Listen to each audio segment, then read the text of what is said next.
Welcome to the third straight year of the Jumbo Package team, where I'll be drafting as if I was the 33rd team in the NFL and building my team solely through draft picks. Yes, I know I am super late with this, but if you saw my community post from before the season, you'll know that I locked in my team before the NFL season started. Plus, it'll be evident that I'm not cheating with a few of these picks, as some of the guys I picked aren't necessarily off to the greatest start. Anyways, there are some rules to this exercise, which I'll throw on the screen right now, so feel free to read them. This year, to jumpstart the team building effort to build this team a little bit more quickly, I've spun a wheel to get an extra pick, which wound up being a mid-4th round pick this year. But everything else you need to know is in the graphic. So we're going to skip the intro and move right to it, where we start with our 33rd pick of the first round, which had a few great candidates, but ultimately I'll be going with Michigan cornerback Will Johnson, a surprising faller to the second round of the real NFL draft. Will Johnson is an aggressive zone corner who wins with his combination of size, short area quickness, aggressive mentality, and intangible. With prototypical outside cornerback size at 6'1 3/4, Johnson is in the 85th percentile for corners. But unlike most corners of that size, who are often lumbering, Johnson has the short area quickness, foot speed, and hip fluidity to open up and transition vertically with wide receivers, or to click and close and trigger downfield and contest the catch point. Despite his size-quickness combination, Johnson is actually more of a head-first type player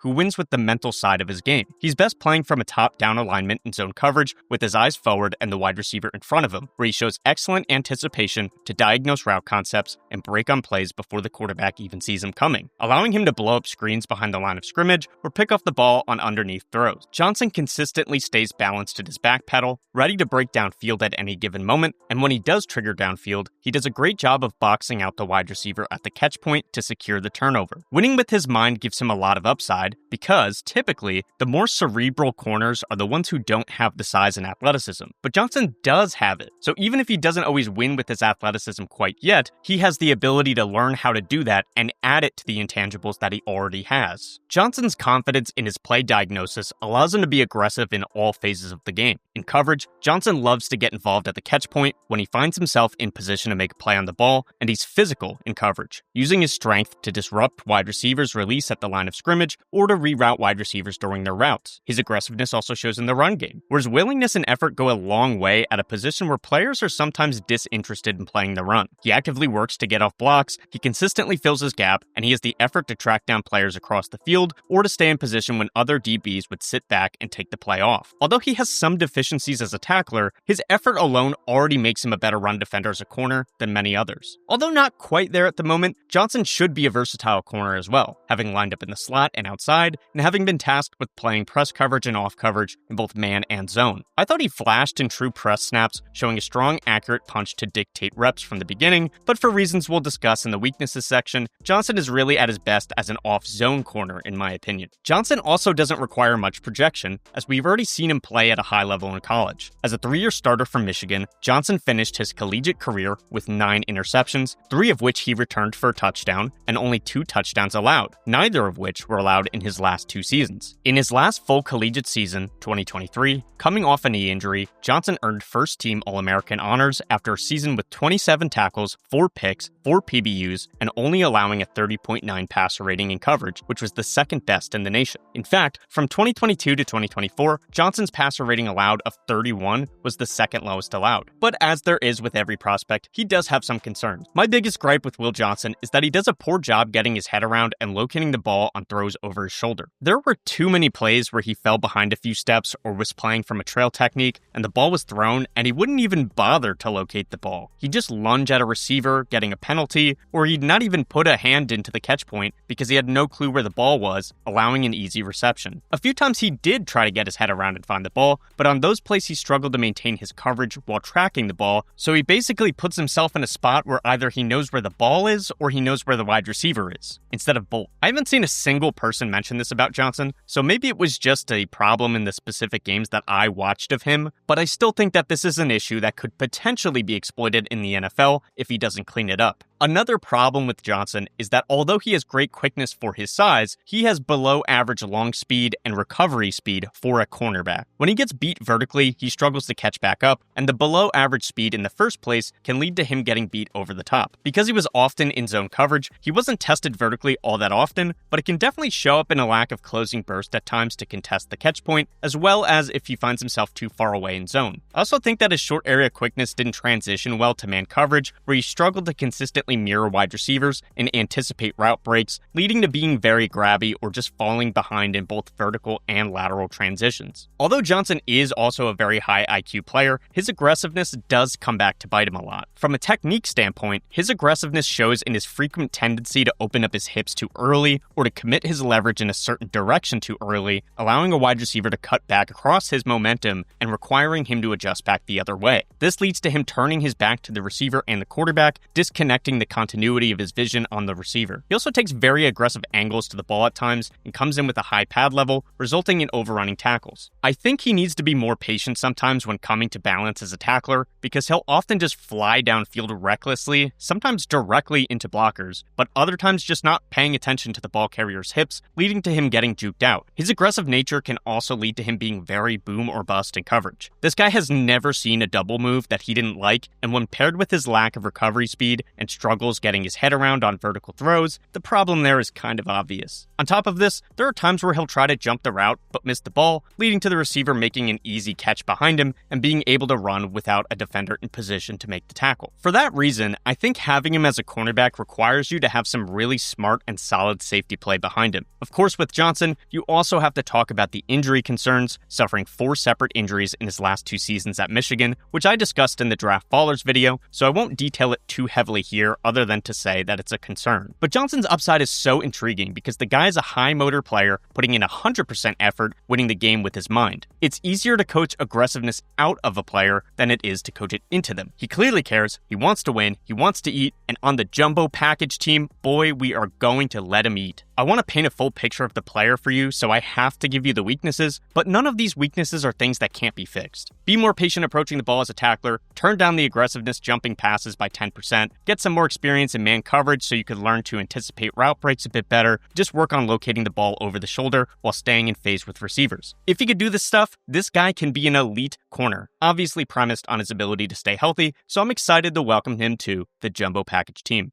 And while we're adding high IQ and high effort players to our secondary, let's talk about Notre Dame's safety Xavier Watts, who is the perfect guy to add to this team in the second round with the 65th overall pick. Watts is a below average athlete, sure, but his intelligence is of such a high level that he completely makes up for it simply by his ability to see the play developing so early, which has led to incredible ball production in college. In his final 2 years, he had 13 interceptions and 14 PBUs, leading to him being named an All-American in both years and winning the Nagurski Trophy as the nation's top defender in 2023. In 2024, his 89.7 PFF grade was 5th, 89.5 coverage grade was 8th, and he had a forced incompletion percentage of 15.6 while only allowing a 30.1 passer rating against him, 7th best. Some of Watts' intelligence comes from his overall experience, having played 55 games and over 2,100 snaps in college. But otherwise, he's clearly a guy who puts in the effort off the field in his film study, as he's often jumping routes in advance of the throw and putting himself in position to make tackles to save bigger plays. He's also just very good at sitting back and reading the quarterback's eyes generally, while having the field awareness to understand what's going on in his peripherals while processing how everything is playing out. I mean, you just don't get the type of ball production this guy has without high-level intangibles, and he clearly has them. Of course, being in the right spot means nothing if you can't convert, but that's not a problem for Watts, who does an excellent job locating his hands in between the receiver and the ball to break up passes or otherwise reeling in tough interceptions. He also brings an infectious energy to the team with the celebrating and physicality triggering downhill. In college, he was also tasked with doing a lot of different things, from run D to covering tight ends and running backs to playing deep zone coverage to being a quarterback spy and getting involved on special teams, so he's a lot of experience doing different things to inform how he plays the game. He's not a great athlete, and he'll be 24 in his rookie season, which is likely likely why he fell in the draft. He has an inflexible lower half, hurting his short area quickness, causing him to fall behind in man coverage. His overall range as a safety is limited by his slow acceleration and lack of long speed, and he also lacks the closing speed to contest the catch point when he hasn't read out the play ahead of time or to recover when he falls behind in man coverage. A lot of his ability to trigger downhill comes from his brain rather than from his athleticism, so when he's put in a situation where he can't just anticipate where the ball is going, the acceleration isn't quite there. He also takes some odd angles to ball carriers at times and can come in with a high pad level, hurting his ability to finish tackles, and I thought he also wasn't the greatest block shedder either. But overall, Watts is an excellent zone coverage safety who brings energy and intelligence to the jumbo package defense, and I'm really looking forward to him creating turnovers for our team. In the third round, at number 97 overall, we'll add our first offensive player of the draft, Utah State wide receiver Jaylen Royals, a versatile wide receiver who can line up outside or in the slot for the team. As a former running back, Royals displays very good short area quickness and excellent vision in the open field, which makes him a constant threat to put up some yards after the catch, evidenced by his 17 forced missed tackles after the catch in 2024. But even with a running back background, he has awesome ball skills with his ability to box out defenders at the catch point, track the ball and adjust in the air, and secure catches through contact. Although he has a running back build at 6 foot and 205, his closing burst and ball skills to bring in circus catches extends his range, increasing his quarterback's margin for error. He wins at all areas of the field, but especially deep, where he ranked number 1 in the FBS over the past 2 seasons with 10 catches of 50 or more yards, and adds to our scoring potential with his electricity as a punt and kick returner and ability to take handoffs out of the backfield if we ever need it. But he's not just a gadget guy, far from it actually, as those extra things are the icing on top. Royals is a winner as a wide receiver. In his 3 seasons with Utah State, he started 21 games and played in 32, catching 126 passes for 1,914 yards and 21 touchdowns. In 2024, he was on pace for a dominant season with 55 receptions for 834 yards and 6 touchdowns before he suffered an injury. But at the time of his injury, his 119.1 receiving yards per game were 3rd best in the FBS. The crazy thing is that Royals put up all of this production while still being somewhat new at the position. Oh yeah, did I mention that he used to play running back? While not having the backlog of experience as a wide receiver, his route running is impressive with the ability to use head fakes and rocker steps to set himself up for separation. On a broader scale, I'd call him a good route runner, but what is impressive is the progress that he's made in such a short period of time playing receiver. Lastly, you can't talk about Royals without talking about his athleticism. Even coming off of an injury, Royals earned a 9.01 relative athletic score at the combine with a 10-yard split and 40-yard dash time above the 80th percentile. So Royals can contribute for us in a lot of ways, on special teams, as a gadget guy, as a deep threat, as a slot, as a Z, as an X, as a run after catch threat. And the funny thing that you might not know about him too, he used to play running back, so we can even give him carries out of the backfield. In terms of concerns, Royals is somewhat undersized, in the 36th percentile for height, and a lot of his experience is on the outside as 82% of his snaps in college were as an X or Z wide receiver instead of in the slot. This is concerning because Royals doesn't have a developed release package to beat press consistently and may not have the X wide receiver strength or blocking ability you need, so you'd ideally want him to play from the slot in the NFL, which at this point he doesn't really have much experience doing, even if he has the upside to get there eventually. Cornerbacks have too easy of a time getting hands into him at the line of scrimmage, and he could definitely get caught up with contact both at the line of scrimmage and during his routes. And as we mentioned before, Royals is not an overly polished route runner, just qualifying as good on the routes he does run. But he also ran a very limited route tree at Utah State, so he'll have to do a lot of work in the NFL in terms of diversifying his overall route tree and release package, and then polishing up all of the new things he's learning to win on a consistent basis. For that reason, he may have a slow start as a pure wide receiver, especially since he's also coming off of an injury, but I think he has the potential to be a quality contributor for the jumbo package team as he rounds out his game.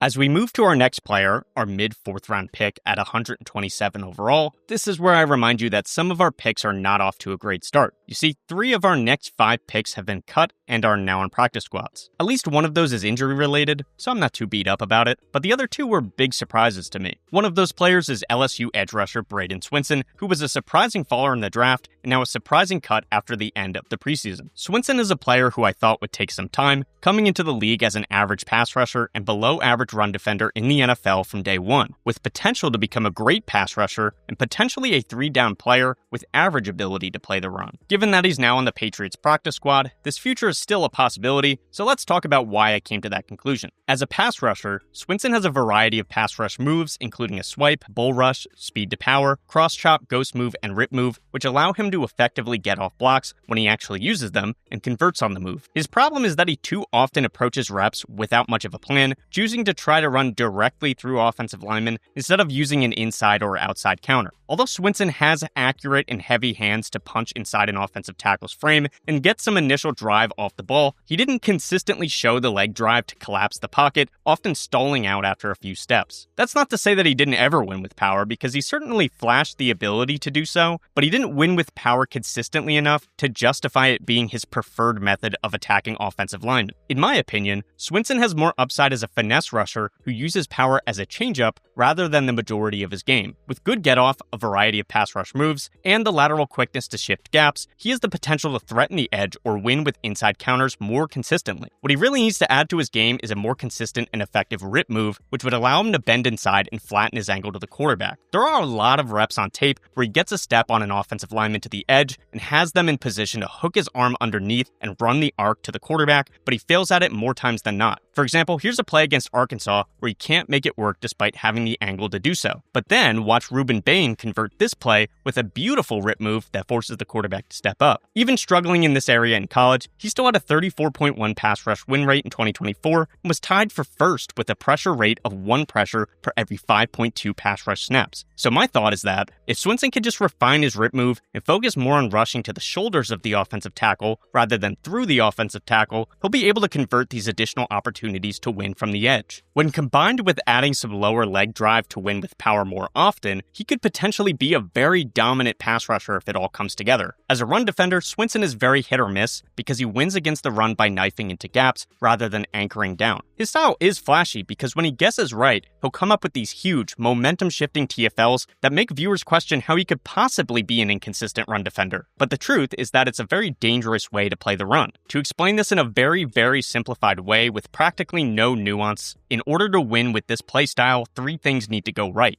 First, the defender has to actually have the quickness to knife through the gap past the offensive lineman. If he fails, he'll just get washed out of the play because he won't have his feet underneath him. Second, the defender needs to guess the correct gap to knife into to meet the running back. And third, lastly, assuming everything is done right, you need to actually finish the tackle. Because if the running back jukes you out, you just left a whole wide open gap behind you. This play style is usually used by light edge rushers, and it's kind of a gamble, making it an overall inconsistent way of playing run D. Instead, NFL coaches want more reliable, consistent run defenders who will stay gap sound and anchor in between gaps, shed at the point of attack once the running back hits a gap, and make the play, or otherwise just hold the gap so a linebacker can come up and meet the running back. Now, obviously, I'm highlighting the cons as there are some upsides with this style of play, in that it leads to tackles for losses and brings some energy to the defense. Swinson also showed the ability to convert on these types of plays with good closing burst. He also has the power generally to learn to play a more consistent run style, as he did have reps on tape where he set a hard edge or stacked peeked and shedded his way off of a block to end the rushing play. Swinson also has good sideline-to-sideline range to protect the edge against most running backs and is a very good backside run defender. So he's not like an awful run defender or anything, just a very inconsistent one with a play style that NFL coaches don't usually love. But similar to his pass rushing, I do think that he does have all of the tools to put it together and become a 3-down player, even if it means that he's just an average run defender but an above-average pass rusher. During the draft process, there was a lot of talk about character concerns, which I honestly can't talk about because I don't know a single thing about it. In the Draft Fallers video, I pointed to quotes from people who knew Swinson and Shrine Bowl staff praising his character, and I made the point that I thought that any character concerns originated from early in his career due to more recent quotes being more favorable. Plus, on the field, he showed to be very high energy and effort, staying in position to back up running plays, playing through the whistle, and celebrating with teammates. Some people are speculating that he was cut from the Pats and put on the practice squad because of continued character concerns, but I haven't heard anything specific. I'm not really sure if that's just people guessing based on the pre-draft reports or if there is something there, but it's safe to say that we don't know, and I can't consider it in my decision to draft him. I only discussed it in the Draft Fallers video because that video takes into account the consensus concerns about a player, but here I don't have anything personally that I know about this, so I can't really use it in my evaluation. A couple other short weaknesses are that Swinson often lowers his head into blocks, causing him to lose sight of ball carriers. His size and length are only average, his bendability is also very average, and he is a one-year breakout. On the last point, we addressed that heavily in the Draft Fallers video, talking about his collegiate career before and during the 2024 season, where he broke onto the scene, so I don't want to repeat myself too much here. Suffice it to say that it's risky here for the jumbo package team to invest in a player without a history of production. But ultimately, on tape, I did see a player that is still somewhat raw, which is concerning given that he played 5 years of college ball, but the fixes for him to build upon what was already an elite final year of school were just too small to pass up on this opportunity. Players taken higher up have much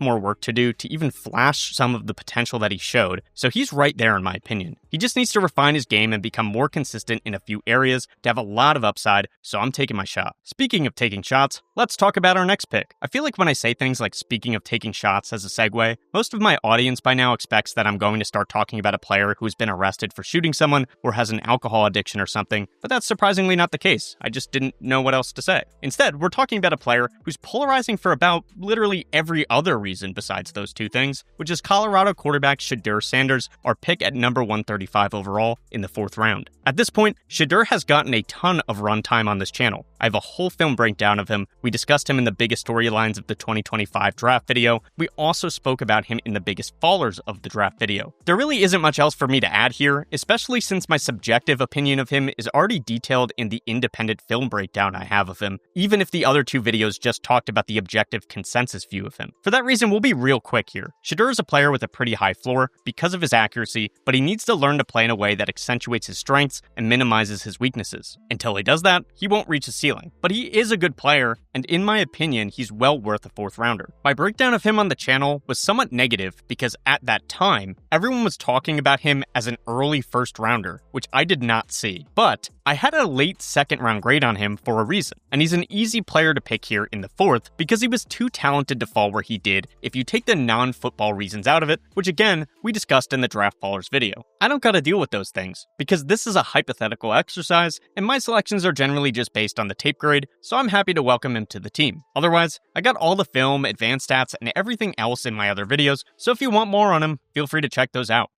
Next, with the 169th pick, a 5th rounder, we'll talk about Ole Miss linebacker Chris Paul, also known as Pooh Paul, who certainly doesn't play like Pooh. I love pretty much everything about Paul outside of his height and struggles that are caused by his lack of height, but in terms of strengths, there's a lot. Paul is a high-energy player with a nose for the ball, who I thought was at his best in the run game using his play recognition to quickly diagnose plays, his quickness to navigate congested areas and stay clean from blockers, and his patience to strafe alongside the play and meet the ball carrier in the gap. Although not the greatest block shedder on earth, I thought he was really great at keeping his eyes on the play and sticking with it, while also having the spatial awareness and quickness to not get picked up by blockers in the first place, or to maneuver his body in a way that made it hard for blockers to square him up and get hands on him. This multitasking ability to navigate through traffic and get to the play frequently led to him being the first defender to the ball in position to make the tackle. As a tackler, he could be a violent hitter, but he doesn't at all sacrifice effectiveness, as he's a very reliable, fundamentally sound tackler, only missing 4.5% of his tackles in 2024, the 4th lowest, and only 6.2% of his tackle attempts since 2023. Even if his lack of size sometimes causes him to need help to get the ball carrier down, there is merit to the fact that he gets there and slows down the development of the play, allowing his teammates to rally behind him and finish the play. And this guy gets people to rally behind him because he's a tone setter on the defense and an absolute dog. He's got a fighter's mentality and he's absolutely not willing to back down to bigger players. He'll go right at him. His intelligence and energy led to him being the QB of Ole Miss's defense, where you can frequently see on tape that he's communicating with teammates and calling out changes to them, getting everyone prepped for the next play. With 1,500 snaps in the past 3 college seasons, Paul is a player who has seen a lot, and it shows on field in his excellent processing and play recognition. In 2024, Paul's 87.2 PFF grade was 7th in the nation, and he added an 84.6 run D grade, 78.1 coverage grade, 35 run stops, and 19 coverage stops, leading to him being named All-SEC second team and USA Today All-America first team. But Paul's overall upside is limited by his lack of size and length, which is unfortunate, but it is a fact, so we have to talk about it. At 6 foot 7/8, Paul is in the 17th percentile for height, 222 pounds. He's in the 3rd percentile for weight, and is 29 9 and 7/8 inch arms are in the first percentile. Let's look at each part of his game and see how this causes issues, starting with the run game. The lack of size and strength leads to him getting washed out of plays in the run game when blockers can get hands on him because he won't be able to anchor down or work back across blocks. The lack of length makes it hard for him to shed blocks because it's harder to prevent blockers from getting into his frame. The combination of these things causes him to, by necessity, have to avoid blocks rather than sit down and occupy multiple rushing lanes, which can cause rushing lanes to be opened up even if he isn't just necessarily blocked because he had to try and anticipate the lane the running back will hit. The lack of height also causes him to lose sight of the running back behind the line of scrimmage at times, and his shorter strides limit his sideline to sideline range and overall speed. As a tackler, the lack of length makes it difficult to wrap up ball carriers, and again, the shorter strides put a cap on his pursuit speed, closing burst, and his overall area of influence on any given play. His lack of strength will occasionally show itself in his tackling as well, where he'll need help to get ball carriers down or will fall off plays because the ball carrier is just much stronger than he is. In coverage, his lack of size and length hurts his ability to play physical coverage and to get involved at the catch point. I also generally found that his IQ didn't really show up quite as much in coverage, where he can often fail to get the proper depth, allowing passes to go over his head, and considering his height and lack of length, there really isn't room for him to recover in that regard, which ultimately led to him allowing almost 82% of targets to be completed against him. But ultimately, Paul was one of my favorite watches of this draft class. He doesn't remind you so much of Ivan Pace in the pass rushing regard, but he brings that same tenacity and intelligence in the run game that you love to see, even if he'll have deficiencies in coverage. Under our rules for this exercise, we don't consider the scheme fit or the overall fit of the players together on the team, so it doesn't really matter that we maybe have the most undersized linebacking core of all time. So in that way, I'm really happy to have Paul join the team.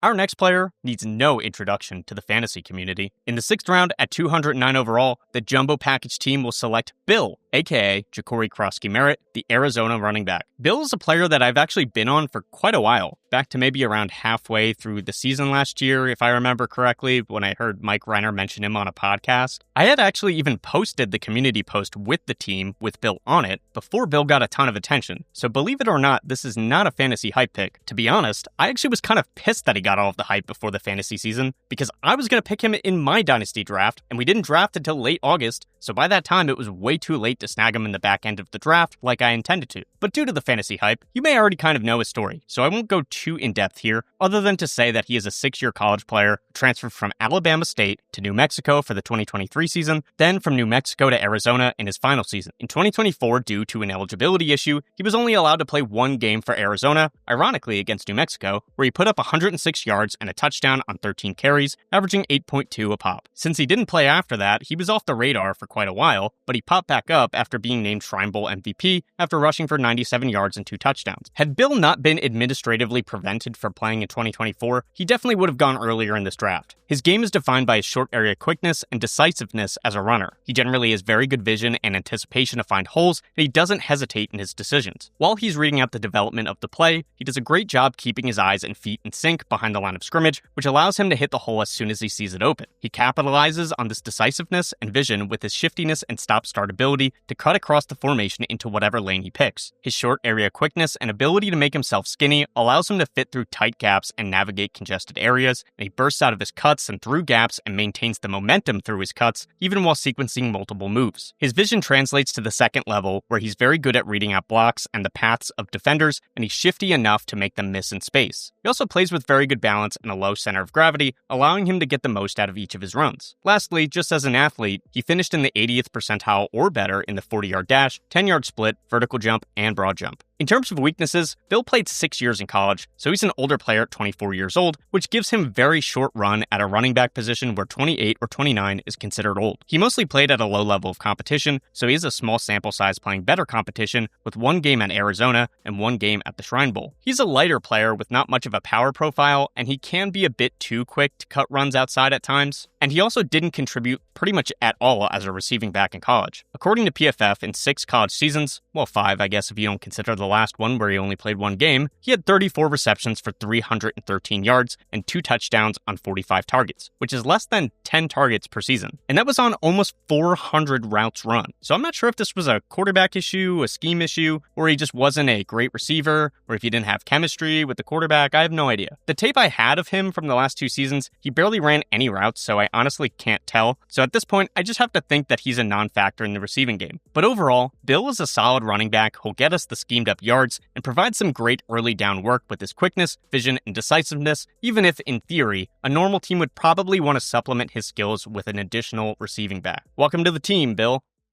You've had to wait a while, but you finally reached the time where I discuss my favorite player of the entire 2025 draft. In the 7th round, 249 overall, the Jumbo Package team selects center Willie Lampkin out of UNC. I cannot believe this guy went undrafted, and I can't believe even more that the Rams cut this guy, especially after he had an amazing preseason. Not that preseason means anything, but it at least shows that he can play against baseline NFL players, even if it's not the best of the best. And he dominated them too. It's not like he just held his head above water. The guy was so good in preseason that the Eagles broke an unwritten rule to snag him from the Rams, who likely only cut him because he suffered an injury. But seriously, watching him was some of the most fun I've had watching tape in the last couple of years. If it weren't for his rare lack of size, this guy might have been a first rounder. So you know what? Let's start with that lack of size, because it's kind of necessary to discuss so you can understand the player as a whole. At 5'10 and 279 pounds, Lampkin is in the 0th percentile in both height and weight. And there's just no getting around that. He's not just undersized, but he's severely undersized to the point where you can't find guys who have succeeded at his height and weight at this position. Depending on how deeply you follow football, you may know who Aaron Brewer is, the current Dolphins center, who's often regarded as one of the most undersized starting offensive linemen in the league at 6'1 and 295, 3 inches taller and 16 pounds heavier than Lampkin. Lampkin also lacks length, which is not uncommon for an interior offensive lineman, but it's worth mentioning. This is a player that will unfortunately require some level of game planning around his flaws because he isn't a people mover in the run game, and defenders will have an easy time hitting swim moves over him. With that being said though, let's talk about what makes this guy so awesome. Lampkin may have the best tape of any interior offensive lineman in the class. He fires accurate hand strikes right up into the defensive lineman's chest and has a mixed bag of techniques, including two-hand punches, rapid independent strikes, an upward scoop motion, and the forklift technique. Because of his size, he has natural leverage to be the lowest man on every rep, and he has the slide quickness to mirror defenders across gaps or to work back and catch loopers before they can reach the quarterback. But outside of his fundamentals, the guy just completely understands this position and how to win, which is evident in the way that he manipulates space and uses body positioning. What some offensive linemen don't always understand is that you can win without making the perfect block solely by your body positioning, and Lampkin gets that. He uses angles to his advantage to effectively box defenders out of rushing lanes, putting himself between the defender and the ball carrier to make tackles difficult, and when defenders are able to slip past him, he hooks his arm underneath and rotates their momentum away from the play, or just otherwise gets between them and the ball to recover the rep. Throughout the play, he also manipulates defenders towards his help. He also has an excellent mix of violence, power, and quickness. This guy plays so much stronger than he looks. Even if he's not a people mover, his anchor is absurd for his size. I was actively watching reps and could not believe my eyes at how he wasn't getting moved backwards by some defenders who were just so much bigger and stronger than he was in both the run and pass game. Even at times when he does get walked back, it's a slow burn. He isn't getting completely steamrolled into the pocket or something. His grip strength is also elite. He rarely falls off blocks, and he controls defenders throughout reps, actively dominating players who again are significantly bigger than he is. He's also very quick, allowing him to get out to the second level blocks and stick in front of defenders in short areas. Lastly, he has experience at both guard and center, and he was awesome at both of them. Lampkin might be one of my biggest guys since I started watching prospects, and I'd love to see him succeed in the league. I know his upside is capped just by his unique lack of size, but I can't see a world in which this guy isn't at least a quality backup, which is an amazing value for a 7th round. He's gotten off to a rough start because of the injury, but when he was on the field in the preseason, he was awesome. I'm confident he'll be a quality role player in the NFL, if not more. Starting last year, we also get 3 undrafted free agents to add, but this year, we also get a special bonus one. Let's talk about them, starting first with Buffalo linebacker Sean Dolak. Another undersized linebacker. Shut up. Dolak is an undersized linebacker who's one of these amazing underdog stories that you can't help but root for and want to be part of. Although his undersizedness and lack of length hurts his ability to get off blocks, to avoid getting washed out of plays, and to man up tight ends in coverage, blah blah blah, his elite instincts as a run defender and in coverage just make him too hard to pass up. The guy is smart, being named 3-time academic All-MAC, and he's a hard worker, working his way from a walk-on at Buffalo to a starter, playing almost 2,300 career snaps over 5 years, and to an All-American that led the MAC with 168 tackles. In college, he was insanely productive, racking up 391 tackles, 42 TFLs, 6 interceptions, 12.5 sacks, 12 PBUs, and 3 forced fumbles over his 5 years, while only missing 7.5% of his career tackles, an insanely low number for a linebacker. 2024 may have been his best season yet, earning a 91.9 PFF grade, which is first in the nation, a 90.3 run D grade, which is fifth, a 92.6 coverage grade, which is first, a 5% missed tackle rate, the 8th lowest, 76 defensive stops, the most by 8 stops, and a 56.5 passer rating allowed, which was the 7th lowest, leading to him being named MAC Defensive Player of the Year. With above-average testing and elite instincts in multiple phases of the game, including coverage, I believe Dolak has the ability to overcome his size, become a starting linebacker in the NFL. Our second UDFA is Ohio State center Seth McLaughlin, who's a guy who would have been taken late in the draft had he not suffered a ruptured Achilles at the end of his last season. He's a very solid player overall, not really a guy who's going to elevate the team or make any spectacular plays. He'll get beat by a really great defensive lineman in the league, but overall he has a good anchor, good fundamentals, is a good move blocker, and brings a balanced skill set to provide a good floor to a team's run and pass blocking. He has really poor length and he's undersized, not as terribly undersized as some of the other guys, but he's had an extremely productive college career. He has over 1,000 career snaps as both a run and pass blocker, and only allowed 1 sack and 8 quarterback hits over his career, even winning the Remington Award as the nation's best center. Definitely was a surprise that he wasn't drafted, so I'm glad that he's joining the team. Our third UDFA is Iowa safety Sebastian Castro, who's a high-effort, versatile DB with the ability to play safety or slot corner. Although he lacks the same instincts or quickness in man coverage, his athleticism shows in zone coverage with fluid hips to open up and the ability to trigger down on plays in front of him. He'll be a great special teamer with upside to contribute in multiple roles on the defense as a whole. In past and future years, we only get 3 UDFAs, but this year I had to make an exception for Desmond Watson, who is the heaviest player in NFL history. I mean, it's called the Jumbo Package Team, and this is the most jumbo player in the history of the NFL, so he's got to be on the team. He'll even contribute to our Jumbo Package sets where we can use him like the fridge and get some big man touchdown. Maybe we'll even run the tush push with him. Sure, being at this weight conditioning is a concern, especially if we're using him on both sides of the ball, which is an absolute must. But on the defensive side, Watson brings great arm length and true nose tackle ability to line head up over the center and hold the point of attack, so welcome to the team, my friend. Before we end, I quickly want to give you all a look at the second team all-jumbo package. It's really hard to pick these guys, and there are a lot of close calls, so this is basically a list of the runner-ups at each spot. But with that, our third official year of the jumbo package team is now complete. Here's what our full team looks like. It's pretty mid, to be honest, but you have to remember, there's no free agency, no trades, and our draft picks are at the end of every round, so it's not really easy to add elite talent. In 3 years, we've had 9 total picks in rounds 1 through 3, while everyone else is either a day 3 pick or a UDFA. Add that on top of the fact that I don't really know anything about these guys personally or their medicals, don't have access to all of the tape and resources of an NFL team, and don't have the time to watch a lot of the players pretty deep in the draft. So I'd say the team is pretty solid considering. There's still a lot of work to do, but I'm pretty happy with the team so far. It's actually super interesting having a vested interest in all of these players' careers, and I love when I'm watching a game and see them do well. It's like super cool. I know from talking to some of you last year that some of you have been doing this exercise with me, so I'd really love to know what your teams look like. But even if you haven't, I'd still love to know generally who you would have picked this year with all of these picks. So leave it in the comments below, letting me know who you'd take in each round. Otherwise, now that year 3 is in the books, we'll wait again until next year to add to the team, so we'll put that aside and go to revisiting the 2020 NFL Draft in our next video in the NFL vs. Consensus series. So make sure to subscribe and turn on notifications so you don't miss it. But I got nothing else, so that's it. Later.